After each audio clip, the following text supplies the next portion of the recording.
大家好，歡迎收睇《時代雜誌》。雖然醫學發達，但糖尿病一直無法被根治，只有盡量管理好糖尿病嘅方案。其中之一就係靠注射胰島素到人體內。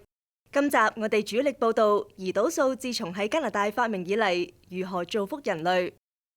加拿大人班廷醫生100年前喺多倫多發明胰島素，喺安省倫敦市保留咗班廷醫生嘅故居，被命名為胰島素誕生地。班廷醫生於本國貢獻良多，喺第一次世界大戰於歐洲戰地前線擔任加拿大軍醫，戰後於本國行醫，並於大學傳授醫學知識同埋經驗。經過多番嘅挑戰同埋努力不懈，班廷醫生成功研製出沿用至今嘅胰島素，令到糖尿病人較有效管理糖尿病，並獲得多項醫學領域成就獎。李榮如報導。100 years later, we have better insulin. What we don't have is anything better than insulin. 胰島素由加拿大人 Dr. Fairchild 班廷醫生於1921年喺多倫多大學實驗室內成功提煉取替被動嘅飢餓療法去治療糖尿病。呢個係人類醫學歷史上一項重大發現。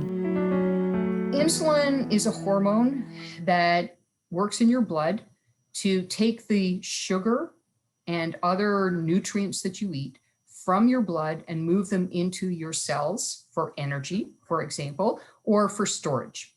Before the discovery of insulin, the only treatment for type 1 diabetes was considered to be what was called the Allen diet, named after the man who came up with it, which was basically a starvation diet, which is in the order of 400 to 500 calories a day, which is a tiny amount of food for what should be an active, growing child.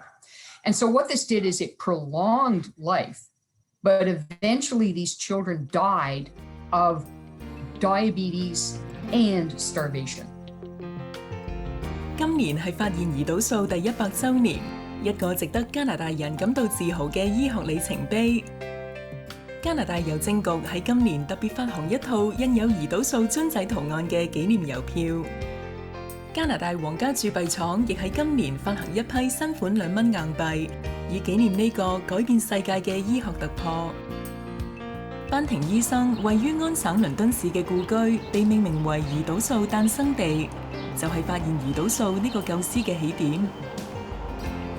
So where we are is the home that Dr. Banting owned from June 1920 until September of 1921. After the First World War, when he couldn't get a position at Toronto Sick Kids Hospital, he came to London to set up his private practice. And this is the location, and we're actually filming in his office. 班廷醫生出生於加拿大安省嘅愛麗斯頓小鎮，喺第一次世界大戰期間於歐洲戰地前線擔任加拿大軍醫。戰後回到家國，喺安省倫敦市定居，並開設診所行醫。當時鎮內嘅西安省大學醫學院安排佢為學生講授有關糖尿病同胰腺器官嘅知識。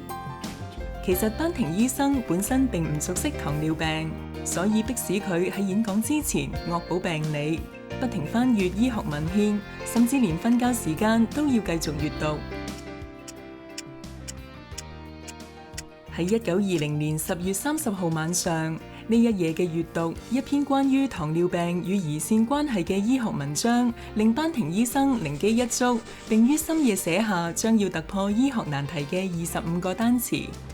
So this is the most important room in our house and our most important artifact. This is Dr. Banting's bed, and it was here on October 31st, 1920, after a night of restless sleep. He wakes up with his idea and writes down his 25 words that lead to the discovery of insulin. And so we get visitors from all over the world who want to sit on the bed, get their picture taken with the bed. It really speaks to the importance of place because we know the discovery of insulin began right here. 班廷醫生構思喺狗嘅胰臟裏面分離出細胞，提煉出胰島素，再注入糖尿病患者身體內，幫助控制血糖，延緩糖尿病惡化。為咗實現呢個大膽嘅想法，班廷醫生返到母校多倫多大學，說服生理學家 John McLeod 麥克勞德教授，希望得到佢嘅指導同提供實驗室資源進行研究。麥克勞德教授同意借出多倫多大學醫學院嘅實驗室俾班廷醫生，以及安排一位醫科畢業生貝斯特協助班廷醫生研究。經過多番試驗與失敗後，喺生物化學家克里普嘅幫助下，提煉出較高純度嘅胰島素，終於喺1922年1月成功喺人體身上試驗，有效延續當時接受試驗嘅糖尿病患者壽命。The press was international. Everyone was very excited by this discovery because you can imagine how devastating it would be to have a young child in particular develop type 1 diabetes and over the course of several months die a very slow, lingering death.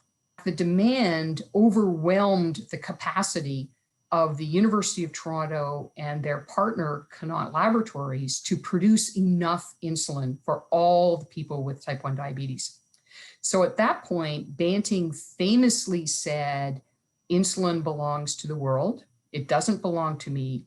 And with the University of Toronto, the discoverers sold the patent rights to companies around the world for $1, allowed them the rights to start producing insulin for their own countries, in addition to shipping them insulin around the world as well.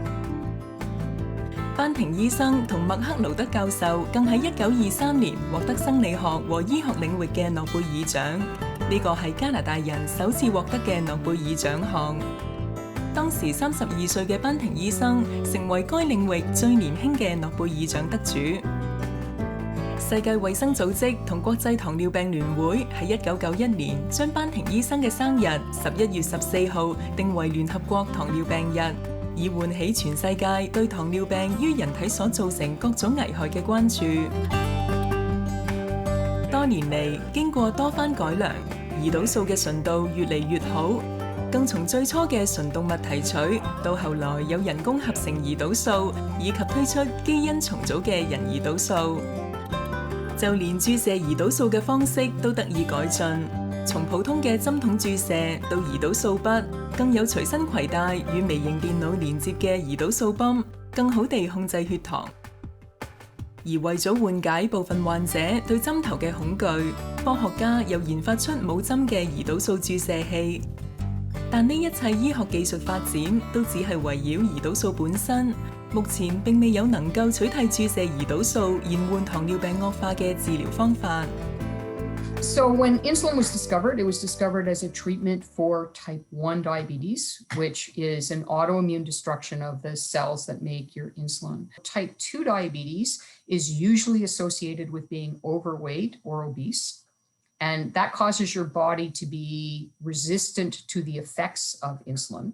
Patients with type 2 diabetes have a lot of other treatment options, therapeutics now that can help them lose weight as well, help their cells become more insulin sensitive. If all of those fail, people with type 2 diabetes also take insulin to help control their diabetes.